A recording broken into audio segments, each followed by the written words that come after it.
Concurseiro de todo o Brasil, é um prazer mais uma vez recebê-lo em nossa companhia. Seja bem-vindo, meu amigo, minha amiga, a este site de sucesso que vai fazer de você mais um dos nossos campeões. Sou o professor Jefferson Fiel, professor de matemática e raciocínio lógico. E na aula de hoje, galera, dando continuidade ao nosso estudo aí, matemática pura, básica, para reforçar realmente, vamos falar sobre números inteiros, galera. Então vem comigo aí para acompanhar aí o estudo de números inteiros. Bom, nós vamos depois, mais detalhadamente, aprofundar sobre conjuntos numéricos, né? Uma aula mais na frente.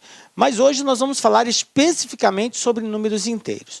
Então vamos lá. O que a gente vai estudar na aula de hoje, professor? Na aula de hoje a gente vai falar sobre esse conjunto dos números inteiros, né? Sobre os números inteiros, sobre as propriedades que envolvem esse número inteiro e as operações que são as operações fundamentais envolvendo números inteiros, obviamente utilizando aí alguns exemplos que já caíram em concursos aí das mais variadas bancas. Tranquilo, galera? Então vamos lá, falando de números inteiros. Bom, só um contexto histórico para nós sintonizarmos, né? Esses números foram como todos os números, surgiram a partir da necessidade do homem, né? Foram os primeiros trabalhos da humanidade e tinham como finalidade contar objetos, animais. E aí eles depararam numa situação onde, quando eu tenho sempre valores positivos, tudo bem. E aí, como que eu represento a perca? E aí houve-se a necessidade de criar o conjunto dos números inteiros, que são a forma de representar a percas, que seria o lado negativo. Porque o lado positivo, tranquilo, 1, 2, 3, 4. E se eu perder 1, como que eu represento? Menos 1. Se eu perder 2, menos 2, e assim sucessivamente. Ok? Bom, esse conjunto ele é representado pela letra Z. Ok? Letra Z. Cada conjunto numérico tem uma letra que representa ele. O conjunto dos números inteiros tem a letra Z. Beleza. Quem é esse conjunto? São todos esses números aqui. Observem, gente, que 0 é a origem, é o ponto na qual a gente parte para determinar tanto os positivos quanto os negativos. Então, se você observar aqui, eu tenho 0, para a direita vai crescendo positivamente e para a esquerda vai decrescendo negativamente. Então, menos 1, menos 2, menos 3, menos 4. E aqui cabe já uma observação inicial que é importante que você, concurseiro, tenha em mente isso, que os números crescem para a direita, crescem, ou seja, quanto mais à direita o número estiver, maior ele será. Quanto mais à esquerda o número estiver, menor ele será. Beleza? Eu digo isso não pelos positivos, porque pelos positivos é muito fácil de nós associarmos. Claro que 20 é maior que 8, 50 é maior que 15. Agora, quando se trata de números negativos, essa ordem inverte. Quanto maior for o valor absoluto do número negativo, menor ele é. Então, se nós fôssemos fazer o comparativo menos 50 com menos 15, menos 50 é menor que menos 15. Menos 15 é maior que menos 50, o que não ocorre com o positivo. 50 é maior que 15. Então, essa inversão, às vezes, confunde a mente do aluno e ele acaba aí errando de bobeira. Então, observem. Quanto mais à direita ele estiver, maior ele será. E quando se trata de números negativos em particular, quanto menor o valor absoluto, maior é o número quando for negativo. Ok? Beleza. Dada essa observação, continuemos aí. É importante que a gente entender que nós temos conjuntos e temos subconjuntos. O que é um subconjunto? O subconjunto é aquele conjunto que contém todos os elementos de um conjunto principal. Não contém todos eles, mas contém alguns elementos desse conjunto principal. Então, eu digo que ele é subconjunto daquele conjunto principal. Então, do conjunto Z, que são os inteiros, positivos e negativos, nós podemos elencar aqui alguns subconjuntos que comumente aparecem. Então, prestem atenção comigo. Primeiro, eu posso representar esse conjunto sem o 0. excluindo o zero. E ao excluir o zero, observem, eu tenho os negativos, logo na sequência já começam os positivos. Aqui entre o menos 1 e o 1 deveria existir o zero, mas não existe. Por quê? Porque eu usei uma representação onde o zero é excluído. Toda vez que eu colocar esse asterisco junto a um determinado conjunto, indica que o zero não está presente, beleza? É um subconjunto dos inteiros porque não tem um zero. O conjunto dos inteiros não negativos. Aqui ocorre algo até engraçado, porque nós usamos uma forma diferente de pronunciar e de representar um subconjunto, que é assim. Quando a gente fala não negativo, nós queremos fazer referência aos positivos. Não negativos, positivos. Então, eu coloco Z+. Então, 0, 1, 2, só os positivos. Veja bem, gente. Você poderia dizer, professor, por que eu não falo logo positivo? Tecnicamente, não é essa a forma como é empregada. E não é assim que você vai ver nos concursos também. Então, a gente está usando aqui um emprego técnico, que é dizer inteiros não negativos. Por isso, expresso dessa forma. Aí, eu posso também fazer dos inteiros não positivos. Não positivos. Então, entraria aqui os negativos. Beleza? Professor, e o zero? Ele é o quê? Positivo ou negativo? Por isso que diz que zero é elemento neutro. Ele não tem sinal. Até porque, se você colocar um sinal no zero, para uma soma ou para uma diferença, não vai fazer diferença nenhuma. Se você somar o zero ou subtrair o zero, você não altera o valor que está sendo adicionado a esse zero, ok? Então, ele não tem sinal. Beleza? Bom, já conhecemos dois importantes subconjuntos dos números inteiros, que são os não negativos, ou seja, os positivos, e os não positivos, ou seja, os negativos. Tranquilo? Beleza. Uma outra coisa importante da gente entender no estudo dos números inteiros é o comportamento deles na reta numerada. Você precisa saber fazer bem esse contexto. Então, a reta numerada, o que é a reta numerada? É nada mais, nada menos do que a simbolização, a representação de uma reta, onde você escolhe um ponto e ali vai ser a sua origem, que é o zero, e à direita desse valor você vai colocar os positivos e à esquerda os negativos. Ok? Essa é a representação da reta numérica.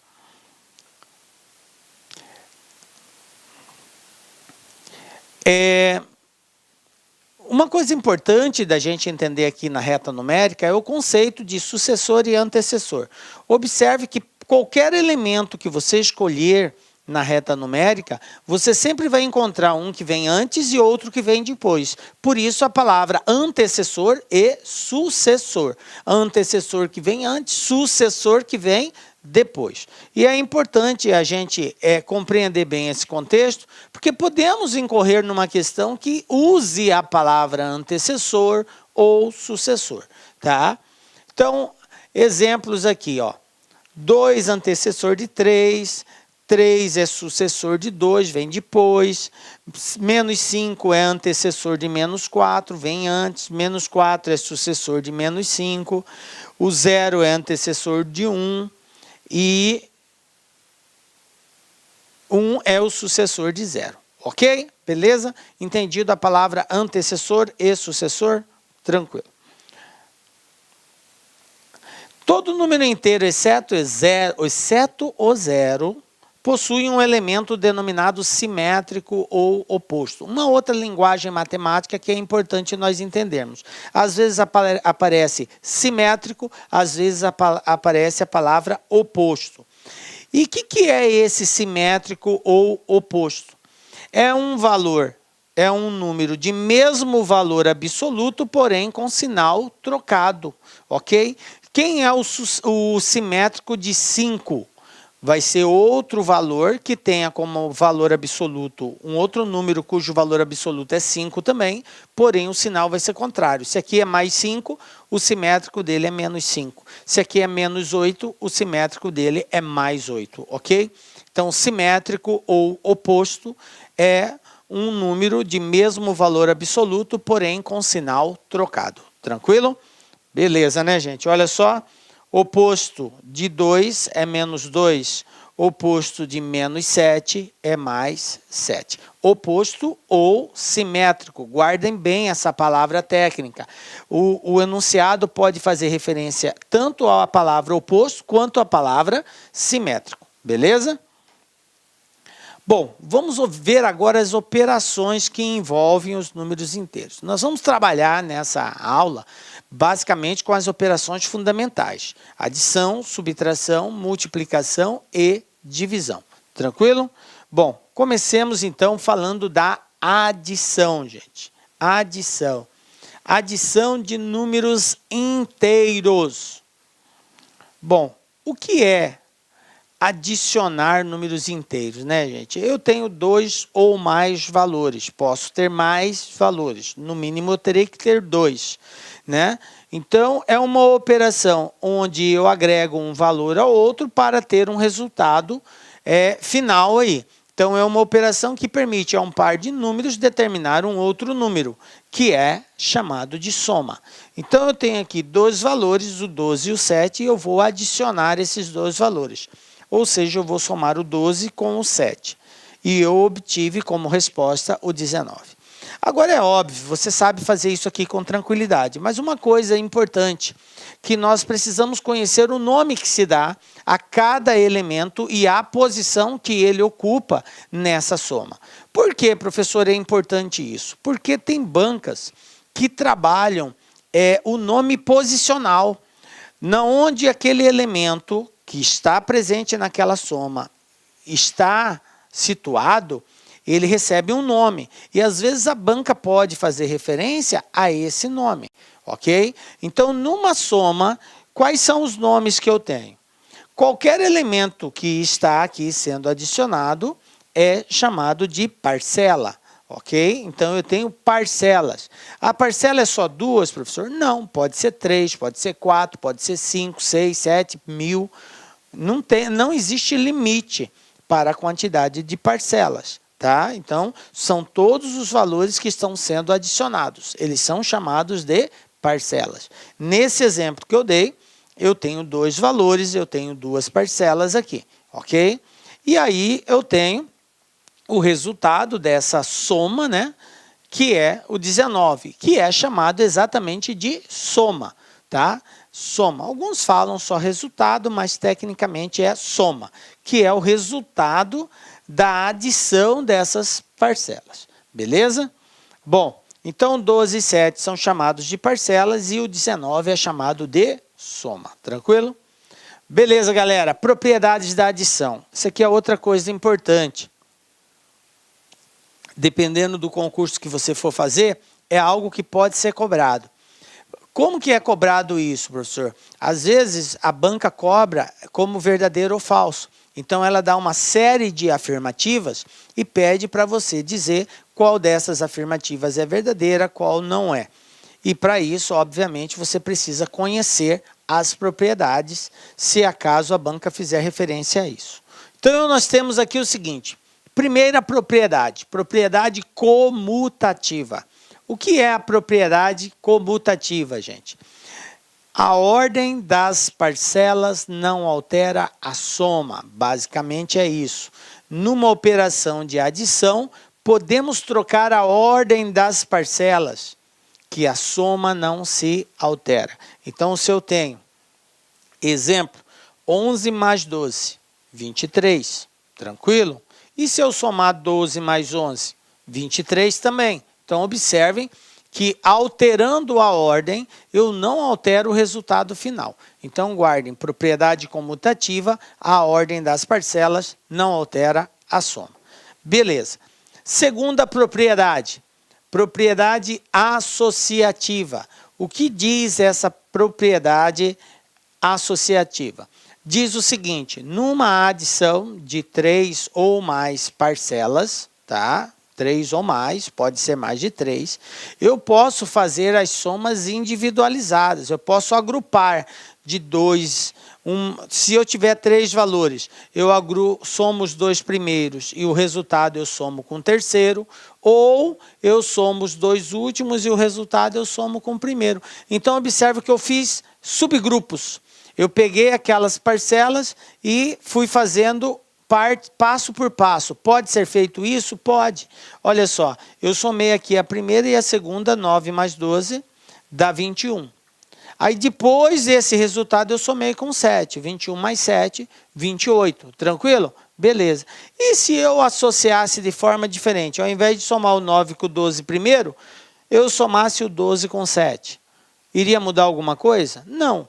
12 mais 7, 19. Aí eu somo com 9, 28. Então, a propriedade associativa, ela diz exatamente isso, que nós podemos agrupar as parcelas de maneira diferente, que a soma não se altera. Tranquilo? Eu dei exemplo com 3 parcelas, mas isso poderia ser feito com qualquer quantia acima de 3. Beleza? Agrupá-las. Tranquilo? Bom, usamos parênteses para indicar que a operação, qual operação vai ser realizada em primeiro lugar. Isso aqui é muito interessante, galera, porque o parênteses tem exatamente essa finalidade. Quando você tem uma sentença matemática, que é uma ação de adição, subtração, multiplicação, divisão, você tem hierarquicamente que respeitar. A primeira coisa que eu resolvo numa expressão, quando ela está denominada por parênteses, chaves ou colchetes, é o parêntese. Então, eu tenho que ir dentro daquela operação que está fundamentada dentro do parêntese. Resolve o resultado daquilo ali, aí eu dou continuidade. Se tiver um colchetes, eu priorizo depois o colchetes. E, por último, eu irei priorizar as chaves. Então, é essa sequência.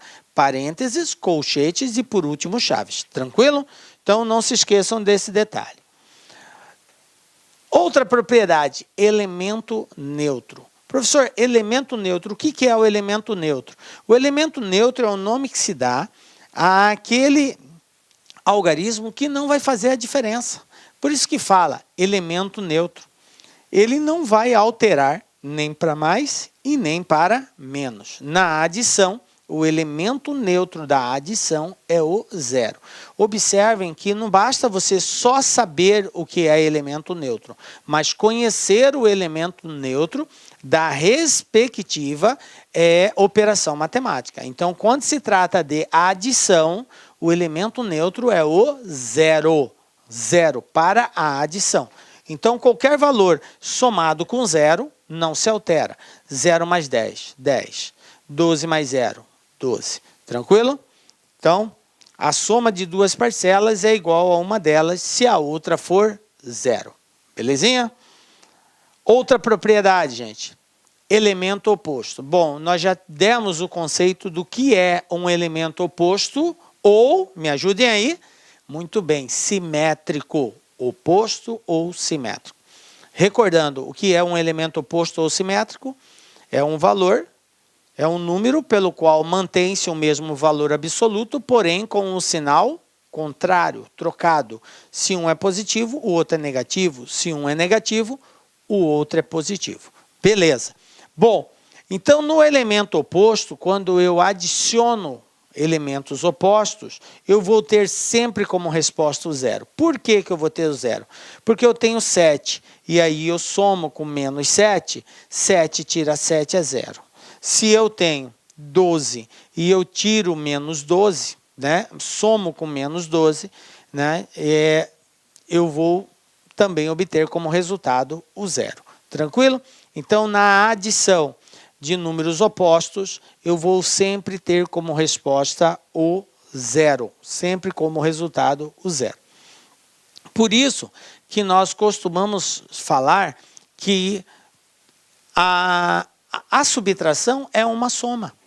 A subtração toda subtração pode ser representado como uma soma, porque você pode incluir o sinal de mais antes e representar também dessa forma. Isso aqui é mais menos 12, observe o mais é só para indicar que é uma soma. Só que quando eu faço o jogo de sinal aqui e tal, que é um passo mais lá na frente que a gente vai estar trabalhando, aí isso aqui pode ser substituído somente pelo sinal de menos, que é o resultado do produto desse sinal mais com menos. Ok? Beleza? Bom, então, fechando essa parte aqui, elemento oposto, a adição vai ser sempre zero. Ok. E por último, das propriedades, a propriedade de fechamento, né? Para fechar isso daqui, essas propriedades, propriedade de fechamento. O que é a propriedade de fechamento? Bom, galera, a palavra de fechamento é o seguinte. Se você adicionar números inteiros, a sua resposta vai ser sempre um número inteiro. Na adição de números inteiros, o resultado será sempre um número inteiro. Isso que é a propriedade de fechamento. Jamais você vai somar dois números inteiros e vai ter como resposta um número decimal. Soma de números inteiros, resposta número inteiro. Ok? Então, a adição de dois números inteiros dá como resultado outro número inteiro.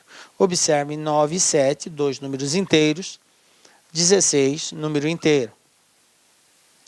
Menos 9 mais 7, dois números inteiros, resposta menos 2, um outro número inteiro. Mais 9 menos 7, mais 2, número inteiro. Menos 9 menos 7, menos 16, número inteiro. Então, as parcelas são números inteiros e a soma também é um número inteiro. Tranquilo? Belezinha? Bom, vamos ver agora alguns exemplos para a gente começar a aplicar essa primeira parte, que é a adição. Vamos ver como que pode ser cobrado isso daqui. Olha, veja bem. Numa adição com 3 parcelas, o total era 58.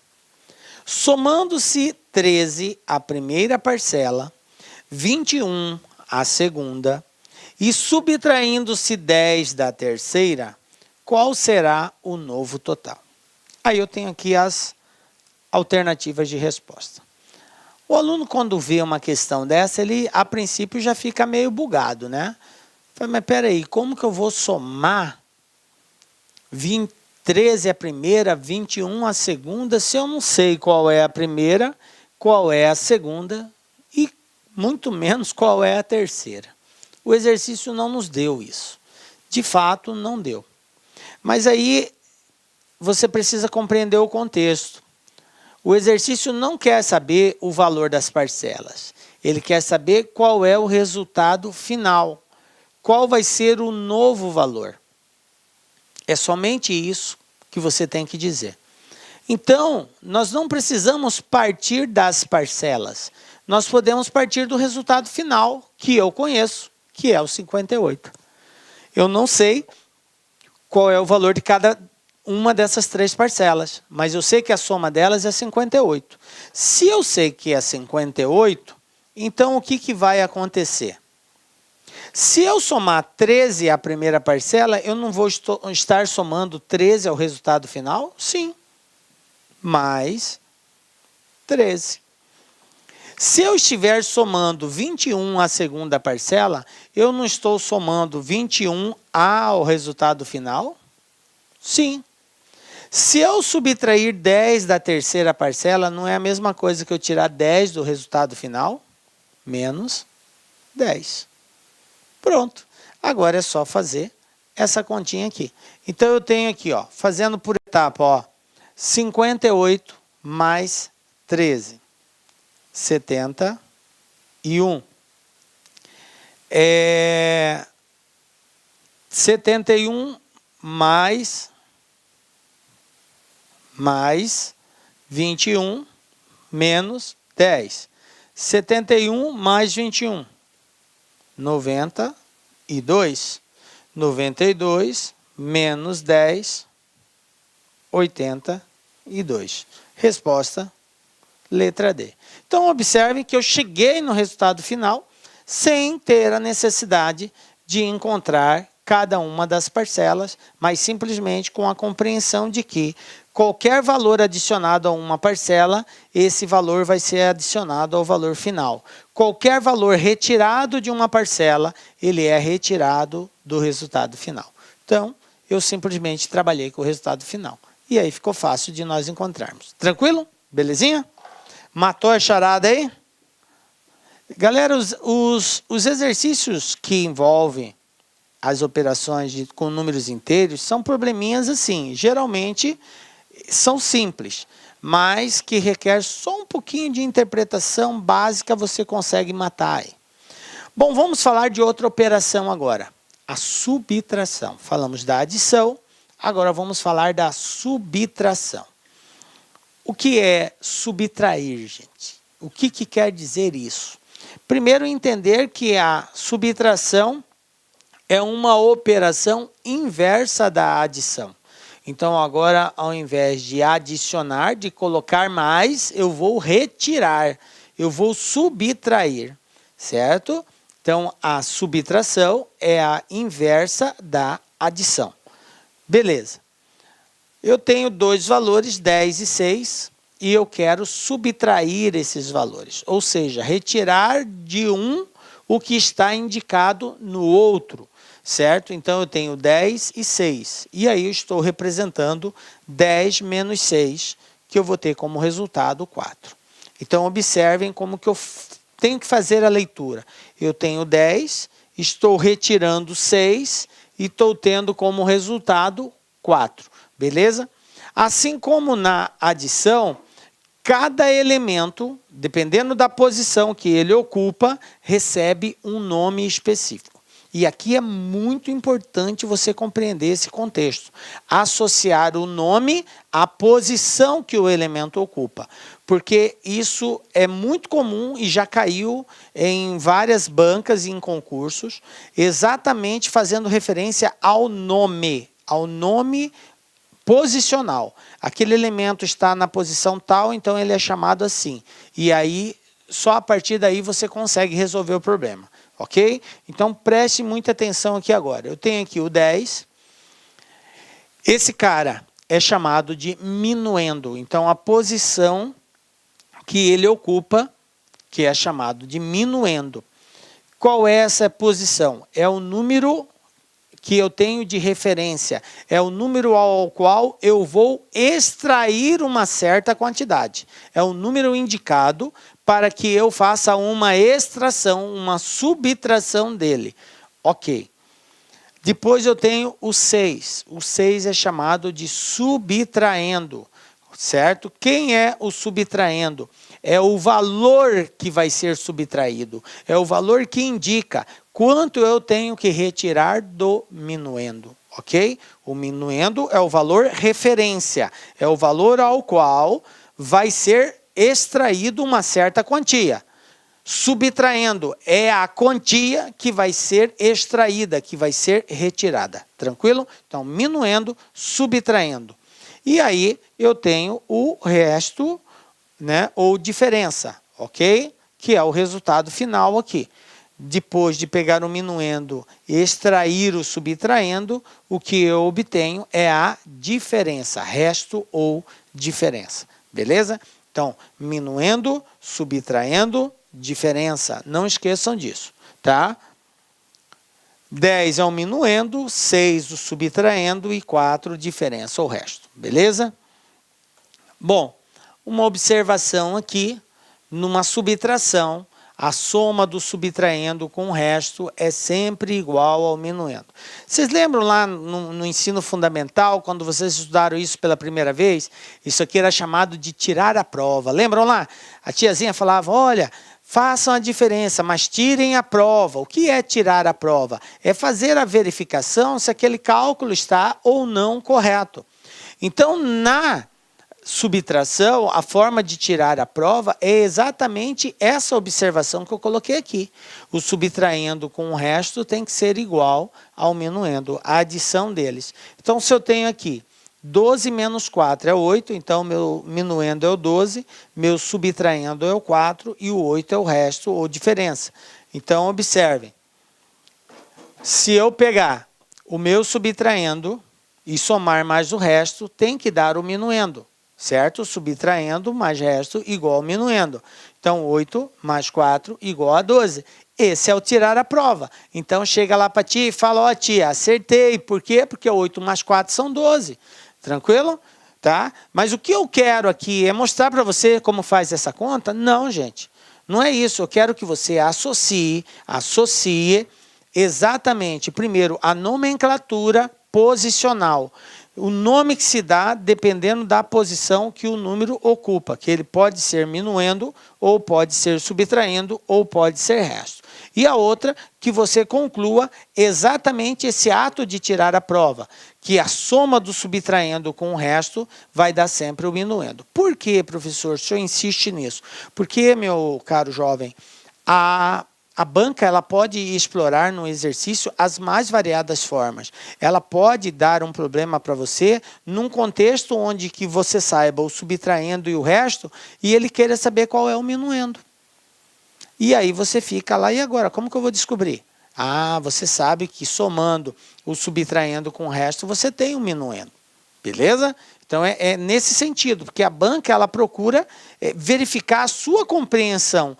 Não só ver se você sabe fazer uma continha de subtrair, mas que você entenda qual é o contexto de uma subtração. Ok? Que é esse a nossa proposta, é o nosso objetivo aqui. Beleza? Bom, propriedades da subtração. Professor, tem muitas propriedades? Não. A subtração só tem uma propriedade.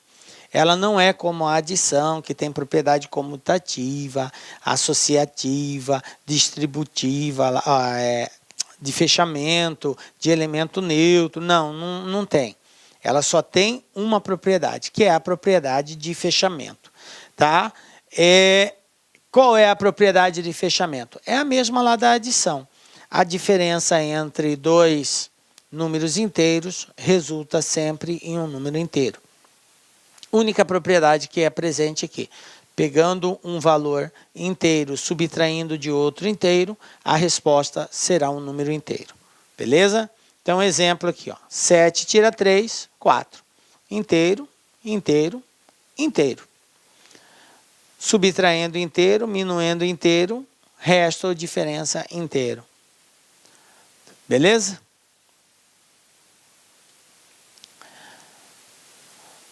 Bom, agora uma coisa importante é o seguinte, gente. Para nós adicionarmos ou subtrairmos números inteiros, uma questão agora é levantada, que é o sinal desse elemento, desse número, desse algarismo. O número ele pode apresentar ou o sinal positivo ou o sinal negativo, certo? E a gente já viu que esse sinal de mais ou menos vai depender da posição dele na reta. Se ele estiver à direita do zero, ele é positivo. Se ele está à esquerda do zero, ele é negativo. Beleza? Então, o sinal é exatamente para dar a localização desse elemento na reta numérica. Beleza. Para nós adicionarmos números inteiros, a gente tem que tomar cuidado e temos que levar em consideração o sinal que esse número inteiro apresenta, certo? Existe uma regra para isso. E a gente vai recordar essa regra agora. Então, eu tenho aqui o seguinte. Adição e subtração de números inteiros sem a presença de parênteses. Olha só. Primeira situação aqui. Sinais iguais. Se eu tiver uma sentença matemática onde de soma, onde os elementos, onde os valores apresentam o mesmo sinal. A regra diz, soma e conserva o sinal. Mesmo sinal, soma e conserva o sinal. Como assim, professor? Mais 5 com mais 6. Eu tenho a adição de dois termos com sinais iguais. Então, eu somo 5 mais 6, 11, conservo o sinal positivo. Certo? Aí eu tenho aqui, menos 9 com menos 10. Menos 19. Observem, o sinal do 9 e o sinal do 10 são sinais iguais, ambos negativos, não tem problema. A regra é sinais iguais soma, sinais iguais soma. Então, 9 com 10, 19, portanto, menos 19. Um erro muito comum é o aluno fazer jogo de sinal aqui. Ah, menos com menos vai dar mais. Às vezes ele até soma, beleza, está correto. Mas aí ele erra porque fez jogo de sinal. Eu não faço jogo de sinal aqui. Aqui a regra é somar e conservar o sinal. O sinal dos elementos é negativo, então a resposta continua negativa. beleza? Só faz jogo de sinal na multiplicação e na divisão, beleza? Bom, continuando então. E se eu tiver sinais diferentes? Nós vimos com sinais iguais. E agora, se for diferente? Como que eu procedo com sinais diferentes? Sinais diferentes, galera. Menos 6 e mais 2. Subtrai e conserva. Olá, meus amigos, minhas amigas, sou o professor Luiz Antônio Carvalho, estou aqui para pedir licença para vocês que estão assistindo esse nosso vídeo no YouTube. Esse vídeo no YouTube nós temos aí uma intenção de promover o nosso trabalho, o trabalho aqui da Lá Concursos. Estou aqui para fazer um convite muito especial para você. Você que quer assistir o final desse curso, dessa videoaula, quer fazer o nosso curso online, você quer, aliás, não quer fazer não, você quer estudar, você quer ficar competitivo para um concurso dessa magnitude aí, um concurso bastante concorrido, nós aqui da Lá Concurso, preste atenção, isso não é desculpa para ninguém. Nós fizemos um curso, né? 2 a 1, né? O que é o curso 2 a 1? 2 cargos e um curso, né? Então, nosso curso 2 a 1 para o Detran de São Paulo, que atende ponto a ponto do agente e ponto a ponto para o cargo de oficial estadual de trânsito, por apenas 10 parcelas de R$20, é isso mesmo, R$200, você vai assistir o restante dessa videoaula e mais o nosso curso completaço e tudo que tem um site de metodologia. Isso realmente é muito importante para nós. Tudo bem, pessoal? Então, eu estou fazendo esse convite. Se quer se matricular, tem um link aqui embaixo para você se matricular. Isso vai direto lá para o nosso site. Pode ter certeza que isso é confiável. Quer tirar alguma dúvida, tem um link aqui do nosso WhatsApp que vai lá para a nossa central de atendimento. Bacana, meus amigos? Então, espero vocês aí da LAC Concursos, o pessoal do YouTube. Venha estudar conosco. Um forte abraço, fique com Deus. Tchau, tchau.